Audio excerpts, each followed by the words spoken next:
кетіп малдың қойынан өтірік өлең, мақал, нақыл керек емес ол халыққа.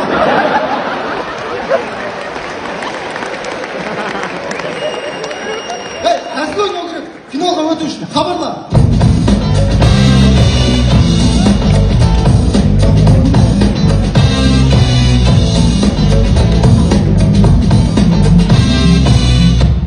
Тамашалаймыз «Оян қазақ» фильмін көріп алған қазақтың төл әріптері бас көтеріп, жанжал шығарыпты. Тоқтаңдаршы, біз сөйлесін. Айыру белгісін. Не болды? Балалар, барыңдар. Қазір үлкендердің әңгімесі болады. Не жанжал болады? Сен де барыш, жаз жүретін сияқтысың. Не шу, не айқай, тағы да сенен басталған. Сенен басталған сөз болса ол.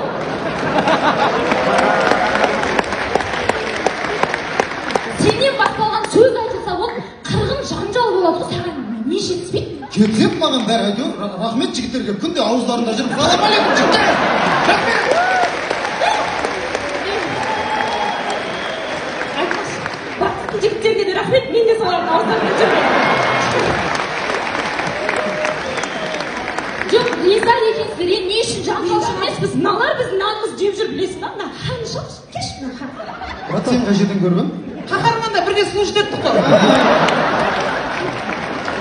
Бишара, бір-ақ сөзде қолданады ғой. Сонда не бұны қаһар үшін шығарған ба?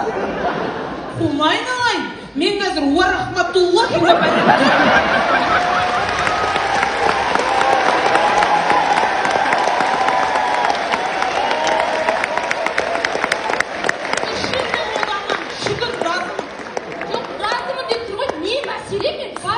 Менде бергелей бер.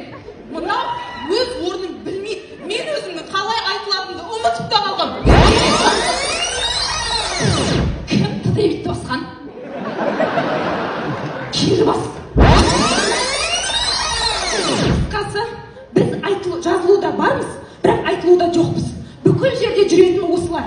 Мисс Қазақстанда біз жоқпыз, футболда біз жоқпыз, Клубтарда, барларда жоқпыз. Әні, қымбат ресторандардың мәзірлерінде де жоқпыз. Өткенде депутаттар ант бергенде де шақырмадыңдар ғой.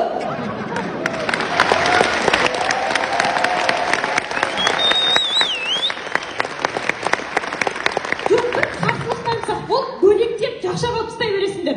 Жоқ, енді не шешім сұрап тұрсыз? Бәріміз бірге болайық, бірге қолданылайық, дос болайық деп жатырмын. Айналайын, әйтпесе бізде басқа варианттар жетеді. Жоқ, келістік, барын келістік шешеміз ғой. Болашақ күйеулеріне бұрын 42 әріптің хақысын беріп жүрген ақпен бірге.